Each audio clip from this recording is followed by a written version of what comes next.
सिपाहियों, हमें इन क्रांतिकारियों के बारे में ठोस जानकारी मिली है और हमारा तुम सबको पहले से ऑर्डर है कि हमें शंकर, भरत और मंगल ये तीनों चाहिए, तीनों, जिंदा या मुर्दा। जी दरोगा साहब।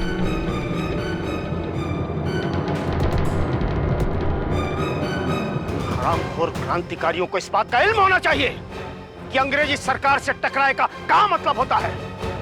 और खबरदार, खबरदार, इस बार हमारे हाथ से एक भी नहीं बचना चाहिए, समझे? चलो।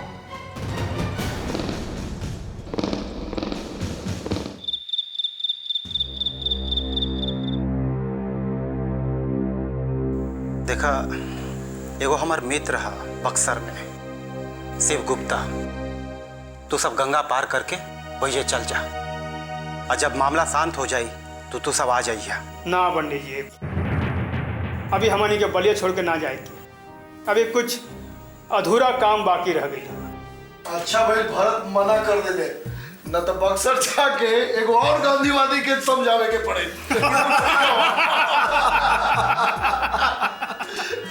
ठीक बा, जैसन तू सबके इच्छा बा वैसे नहीं करा। पंडित जी, आज एगो गीत सुना दी। बहुत दिन हो गए आपके मधुर गीत ना सुन दी। हाँ पंडित जी, हम सुनले रहने कि आपके गीत में इतना जोश रहेला कि मुर्दा भी उठ के वंदे मातरम बोले लगेला।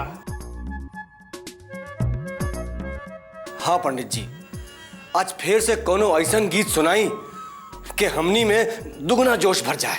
अच्छा। हाँ महाराज, सुना दी। इतना दिन से हम सोचत रहनी कि गुरुजी से एगो देशभक्ति गाना सुनब। ऐसा बात बा? अरे गवैया के का चाहिए? हाँ, वो तो महफिले चाहेला ना। हाँ। चला सुना।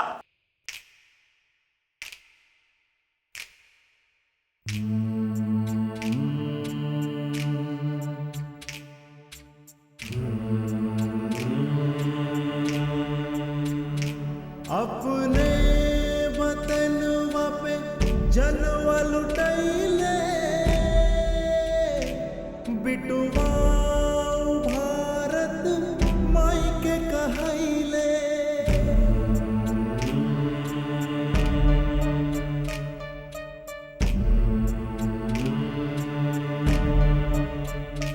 नमवा इतिहास में अमर कई गईले, बिटुवा ओ भारत माई के कहैले।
आप लोग बगल वाली कोठरी में जाएं। हम देखा तनी कि इतना रात के आइल बा। ठीक बा, हम लोग जात बानी, लेकिन खान कुकुर और के सिपाही हुई तो इशारा कर दिया। ससुरे का आज ही राम नाम सत कर देहल जाए। चला मंगल, जाए बगल वाली कोठरी में आओ, जाए। रोनी की जाए। चितू पांडे, रवाई हमरा साथ है।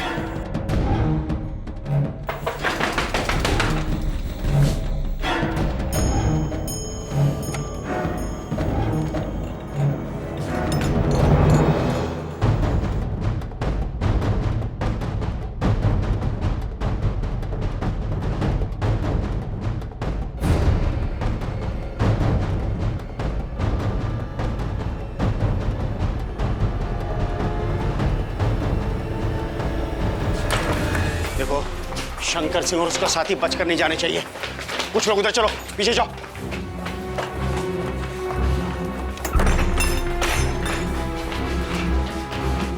आतंकवादी कितना चैन से सोया है कमीना।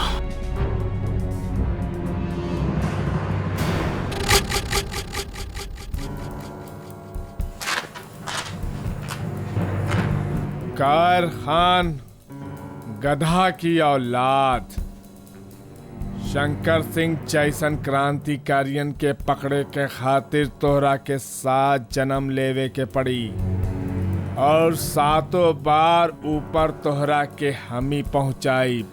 भारत माई के लाल शंकर सिंह।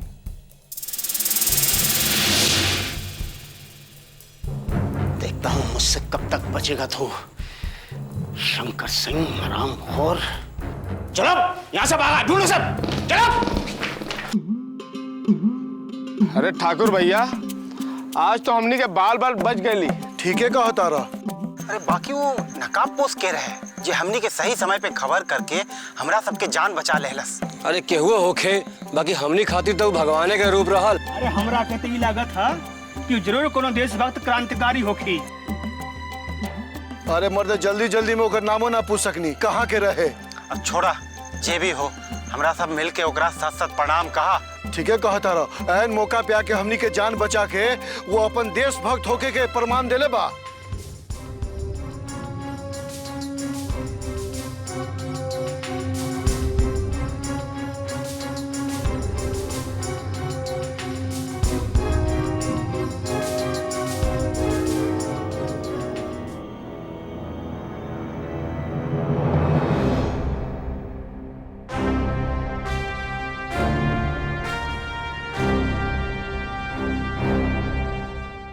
ये बतावा कि हमनी का पता खान दरोगा के बताले होगी। भाई हमके तो लगा था वो राम भुवनवा आजकल खान दरोगा के संगे बहुत घूमता, उहे हमनी के पता बतौले होई। अरे ना मंगल, राम हो तो हमनी के साथी संगाती है, वो ऐसा काम ना कर सकेला। सुन, हाँ पांडे महाराज, तीरथ भी तो तोहरा साथी संगाती रहल, आखिर निकलल पड़कल गद्दार। हमरा तो बुझा था ये तीरथ के आत्मा भूत बन के तोहनी के बारे में खान के बता के तोहनी के परेशान करता। क्या ठाकुर साहब, रउआ के मजाक सुझाता, यहाँ हमनी के जान पे बनल बा। अब कहाँ रुक के आगे के रणनीति तय कर जाओ। हमर मानत तोहनी के बलिया से कतहूँ निकल जा। क्या ठाकुर साहब, बताओ कहाँ निकल जाए? इलाहाबाद। इलाहाबाद? बाकी वहाँ हमनी के बाजे हमनी के शरण दी।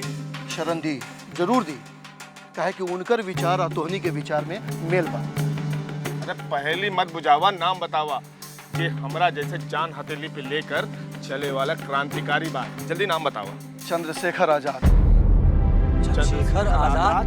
हाँ, उनकर नाम बा चंद्रशेखर आजाद। वही चल जा, वही जाए के पहचान बा लाल सलाम। जा और कहिया कि हम भेजले बने। अच्छा ठाकुर साहब, रात बहुत हो गई है, हम जाते हैं। प्रणाम। वंदे मातरम। वंदे मातरम।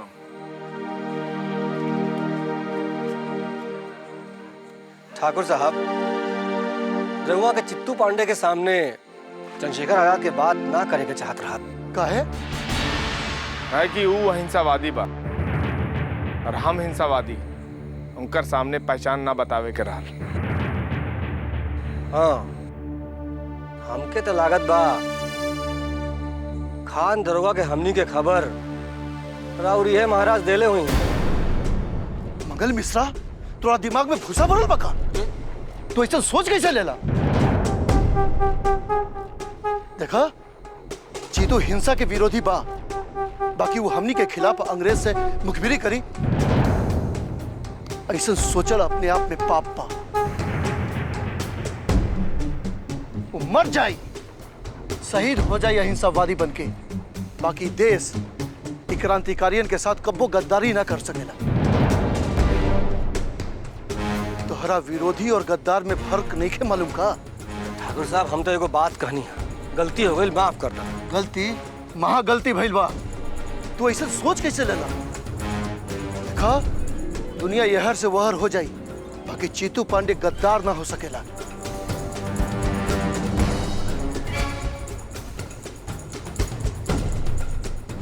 चला। अरे रुकी भाई, भारत के आए के बिना हमनी के जा ना सकेंगे। भारत कहाँ रहे?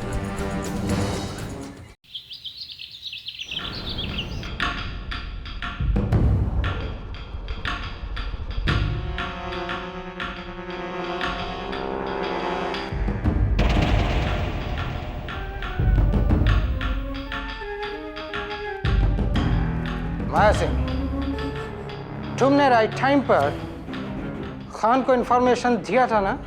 जी जनाब, हम ठीक समय रात में ही खान साहब के मुखबिर राम भोर के द्वारा खबर भिजवा दे रहे हैं। कप्तान साहब, मैं खान, मैंने तुमको कितनी वार्निंग दी, मौका दिया, और तुम नाकामयाब रहे। अब मैं तुमको और मौका नहीं दे सकता। जनाब, जैसे ही माया सिंह ने हमें खबर दी, मैं अपने सिपाहियों को लेकर के वहां पहुंचा, लेकिन न जाने कैसे उन्हें हमारे आने की खबर पहले ही मिल गई और वो मुझे चकमा देकर भाग गए। Enough, Khan, enough. We don't know anything. We want only result. तुम बातें बहुत बनाते हो और बातों से काम नहीं चलने वाला। अगर अगली कोई वारदात हुई तो उसकी रिस्पॉन्सिबिलिटी तुम्हारी होगी। जनाब, बस एक बार मुझे उनकी और खबर मिल जाए, फिर देखिएगा मैं कैसे उन सबको दौड़ा दौड़ा कर मारता हूं। ठीक बा खान साहब, हम रुआ के जल्दी खबर ला के देव, लेकिन अब की बार फेल ना होए के चाहिए।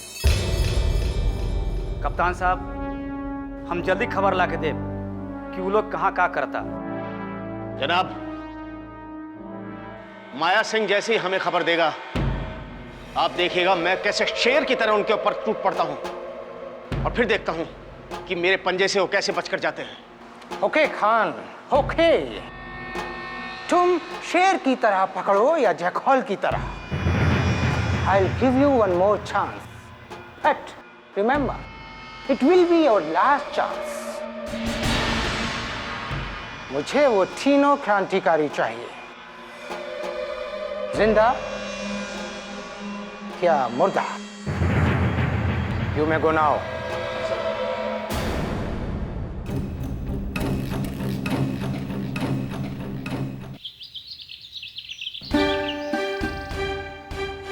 रुआ का सोचता है? अपन काम करा दो।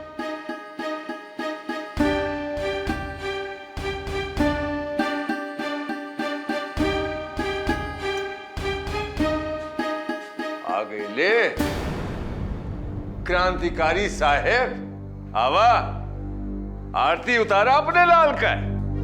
बाबूजी, रवा तो हरदम हमरा पर नाराजे रहनी, आखिर हमारा कसूर का बा? कसूर? एक कसूर होके तो बताई। तोहरे तो अंग अंग में कसूरे कसूर भरल बा। घरे में गोड़ रखत नहीं बेचारा कि राउत बड़बड़ शुरू हो गई। का हो गई रुआ के? काहे ऊपर इतना नाराज रहीला? कोनो गलत काम थोड़ो करता। अरे यही की वजह से हमार मान मर्यादा सब मिट्टी में मिलल बा। यही की वजह से घर में पुलिस का छापा पड़ल बा।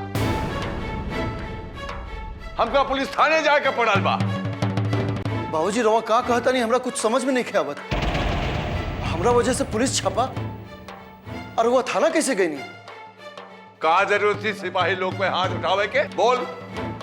देखा सिपाही लोग गरीब लोग के मारी लूटी, तब हाथ पे हाथ धर के देखत रही। नहीं, सारे जमाने का ठेका तू ही ले बाड़ा। ठाकुर जगन्नाथ सिंह, हमारे बात ध्यान से सुन। थाने जा, थानेदार खान से मिलके माफी मांग ला, बस। रवा कहता नहीं तो हम जाता नहीं, बाकी खान से माफी भी ना मांगा। हमार कोनो गलती नहीं खे भाई, हम जाता नहीं। रुक जा बचवा, खाना खा के जा, दिन भर के भुकाई लवा। देखा सवेरे से कुछ ना खेले डाले, बिना खाना खेले चल गई बचवा। जगन्नाथ की माई, हमारी बात ध्यान से सुन। अपने लाल का समझाएला, सुधर जाए, नहीं तो हम अपनी जमीन जायदाद ते उका बेदखल कर दे।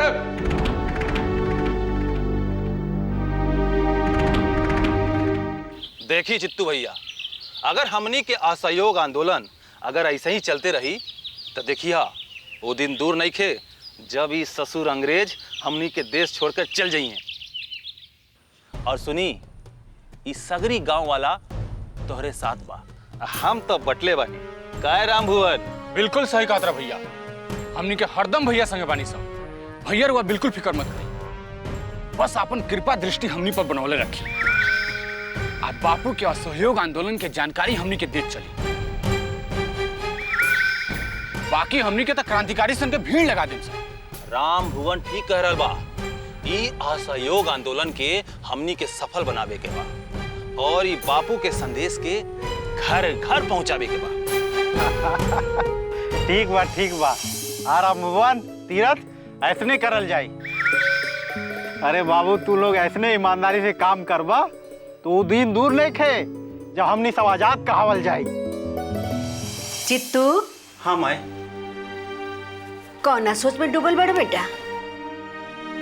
का बताई माई, जेकरा पे सबसे ज्यादा विश्वास होला वही सबसे बड़का गद्दार निकल चल। देखा बेटा, ये दुनिया में बहुत लोग ऐसा होला जे मुंह में राम और बगल में छुरी रखेला। मौका मिलते ही पीठ में छुरा घोंप देला और मिल के मूड़ी काट देला। काहे कि ऐसा लोग पर कुछ शक ना करेला। माही, राम भुवन और तीरथ इतना बड़का गद्दारी करी केहू सोच सकेला? अब बताई माई, इनका सबके रहते हमरा सबके आजादी कैसे मिली? चित्तू बेटा, तू चिंता मत कर। इतना जान ल कि हर युग में अच्छा और बुरा दोनों तरह के लोग होला। जब जब बुराई बढ़ेला तब तब भगवान बुराई के नाश करे खातिर अवतार लेलन। कंस और दुर्योधन के नाश करे खातिर कृष्ण बनलन, तो रावण के नाश करे खातिर राम बन के अलन। अब ये अंग्रेजन के नाश करे खातिर बापू के रूप में भगवान अवतार लेके आयल बड़न। आ तू देख लिया, एक दिन ये अंग्रेजन के नाश जरूर हुई, हमनी के आजाद कहाई जाए। ठीक कहताड़ू माई, ये अंग्रेजन के नाश करियन बापू, बिना खड़ग और बिना ढाल के, अहिंसा से और प्रेम से। हाँ बेटा, जरूर करियन। हमरा पूरा विश्वास बा कि तू लोग के संघर्ष बेकार ना जाए। बस तू लोग कर्म कर और कोनो बात के फिक्र मत कर। जे गद्दारी करी ओके गद्दारी के फल मिले, और जे संघर्ष करी ओकरा संघर्ष के फल जरूर मिले। मतलब माई, हमरा सबके संघर्ष के फल में आजादी मिली ना? अरे हाँ बेटा, जरूर मिली, जरूर मिली बेटा। तो हमरा सब संघर्ष करब माई।